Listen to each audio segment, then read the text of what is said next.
băieți. Păi...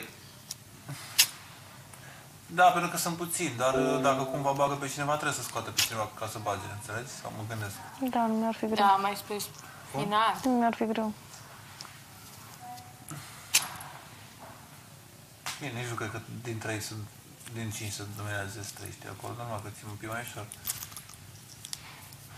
Da, nu. Știu care ar fi primul care ar pleca aici. Știi? Da. Cine? Dacă ar fi după noi, după fetele din casă. Așa că degeaba. Nu neapărat că aș avea ceva personal, cred că nu am nicio treabă, adică mami este total indiferent. Dar, adică greșeala care, nu știu cum să zic, ceva ăla care l-a avut cu mine, nu mai are pentru că și-a îndreptat anumite greșeli și, adică pentru mine contează foarte mult când un om își îndreaptă unele greșeli. Nici nu mai contează, dar din ce scop sau cum sau... Da, contează că... Rezultatul final. Exact. Ai, n-aș rău ăsta. Zic și eu. Deci, îl pun aici că fac patul plin de ulei.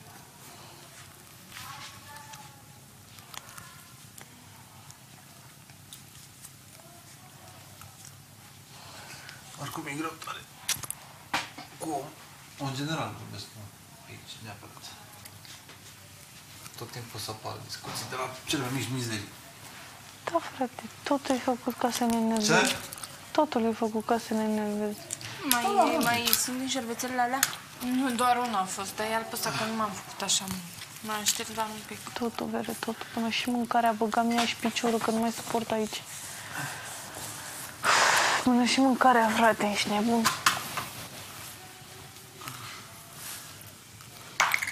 Ceea ce e absurd că scuze la mâncare, îți dai seama. Câini. Da, da. Nu câini, frate. Nu morea natia de foame sau știu și plângea la tare. Ne plânge, nu ne viu, nu am plâns deloc, chiar deloc. Mie, sincer, mi-e ok cu mâncarea la comun, pentru că dacă aș fi să iau separat și văd ceva care mi-e poftă, trebuie să merg mereu să întreb, știi, poți să-mi dai și mie sau poate vreau să mănânc mai mult. Da. Trebuie să întreb de fiecare dată. Nu, mă, nu, eu și eu sunt pentru, da?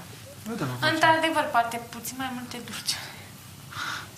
fiecare cu cele doare, dar nu are. Într-adevăr, ce mă deranjează pe mine este că atunci când ne punem la masă, oamenii nu țin cont decât, nu știu cum se... nu țin cont de alți oameni. Uite, mă deranjează faza asta cu Lavi și cum mă cheamă cu Alina astăzi, maxim. Au rămas fără. Da, deci, mamă, știi cât mă deranjează? Deci eu aș fi dat mâncarea mea fără nicio chestie. Mă deranjează că, nu știu, frate, stai puțin, nu te apuca să, nu știu cum să-ți explic. Să termin tot până... ceva voluntar, pentru că nici eu nu m-am prins inițial că... Da, dar uite, puteam să punem toți, dacă erau toți, mâncau toată lumea fără absolut nicio problemă. În schimb, trebuie să-și mai facă cartofi, lucru care mi se părut de tot rahatul. Da. Am făcut și puțin cartofi. Da. Apoi, nu se fac, fratele meu, dar am zis că stai 7 ore la cartofi prăjiți. Eu zic că nici dar nu se mai face. Că până îi faci... Nici nu mai fac cartofi eu, una, nu știu. Păi nu vreau să fac extraordinar de greu, nu știu de ce. Din cauza plită. Nu are suficientă putere. Și asta e enervant. Înțelegi ce vreau să zic? Adică e enervant rău de tot. Eu renunț la cartofi. Nu mai fac cartofi. Sau să te gazezi, sau habar n-am. Da, dă foarte puțin căcat din ăla. Da, nu dă power, nu Nu, știu. mi-a dat eu un pe Se încinge, nu e din de calitate. Eu acasă am tot plită și ai de nea pe inducție. Adică? Merge doar pe anumite, nu se încinge, nu se înroșește cum se înroșește asta, știi? Iar rămâne în aceeași culoare și dă numai, încălzește fundul oalei cu organism. Nu merge teflon sau așa pe aia, știi? De ce ai plită? Cum? De ce ai? Îți convine? Adică? Adică dacă îți convine să gătești pe ea. Nu să. Deci aia, cred că 5 minute, oala cea mai mare ce o am de 10 minute sau luat, nu am cât e, clopotește, frate. Știi cum?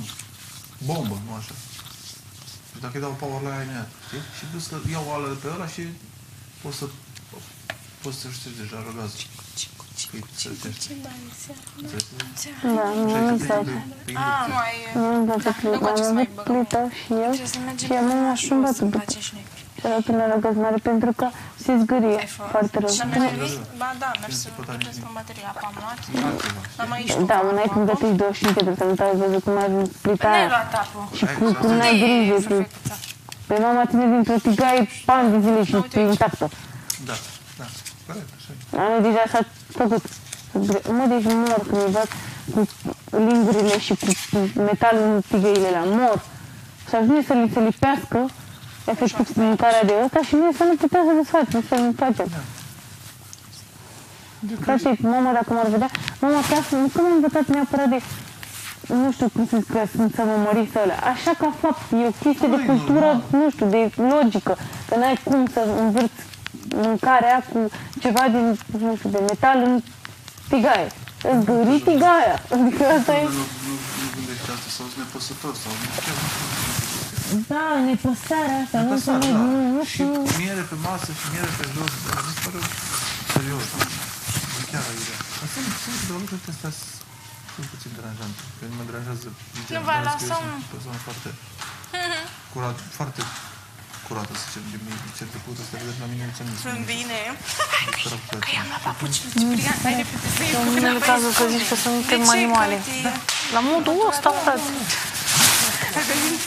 M-am speriat, am crezut că s-a împiedicat. Dar știi de ce, mă? Tocmai asta că eu insist pe subiectul ăsta la nu există respect. Pentru că eu ți-am zis că am fost acolo la facultate, știi?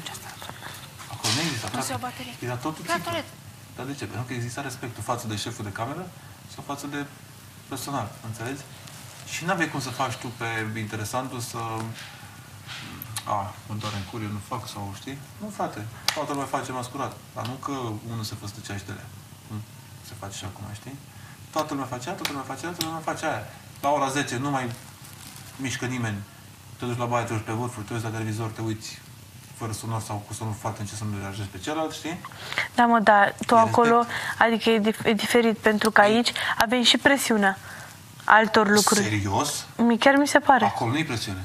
Tu vorbești serios? Te auzi ce zici? Da, mă, dar nu Aici știu. ai fluxul de pe lume. Acolo erai în iad. Despre ce discutăm? Nici nu se compară. Aici sunt vacanță la hotel de 17.000 de stele. Ce e un prom Ce care... Dumnezeu? Nu, n-am. Aici te contrazic până în punct de albe. E vorba doar pur și simplu de respect. Atât. Mersi frumos. Care mai știi? Știi ce zic? Aia. Respect, nepăsare, știi? Și n-are cine cum să te tragă la vreo răspundere sau ceva. Și atunci normal că faci și nu-ți pasă. Ia să facă, de exemplu, fiecare încălcare a regulamentului, știi? Să fie pedepsită personal. De câte unul. Bă, nu poți la Valera, îți închizi la Valera, 70 la fumat, care a greșit, pac, să-i taie din buget nu știu cât, sau să îl ține 2 zile separat de casă, sau știi ce zic, niște reguli din astea. Faci pariu pe ce vrei tu, că în 2 săptămâni astea eram toți țiplă. Pentru că așa e. Că atâta timp cât nu ești responsabil și nu tragi tu foloasele personal, nu o să te cadă. Păi da, tu nu înțelegi, tu eu pun că greșești unul, greșești toată casa, pentru că asta trebuie să fie un show. Da. Înțelegi? Logic, eu știu ce zici. Așa că... Asta zic, Eu nu cred că chestiile astea sunt făcute neapărat pentru să nu încalci regula, să nu faci... Nu! Ăștia sunt făcute ca să facă ceartă și punct. Păi e logic. Asta zic. Dar nu e... Fiecare în felul lui și nu se respectă unul pe altul. Atât. Eu așa văd. Că ai văzut unul, că tu strângi sau tu ești o persoană mai curată, înțelegi? Dar vine unul, lasă farfuria, nu doar la banană. Că cum îți imaginezi că sunt câteodată 50.000 de vase acolo și nu e nimeni la masă așa. Serios? Sau controlezi singure sau ce? Știi ce zic? Sau pahare peste tot în casă. Nu. Alea se duc singure sau ce? Nu știu, frate.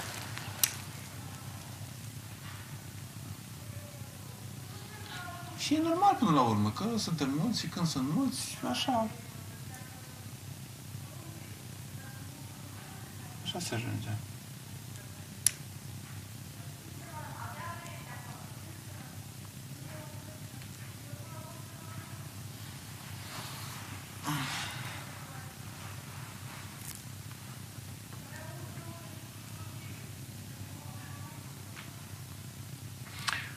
dacă cumva pleci,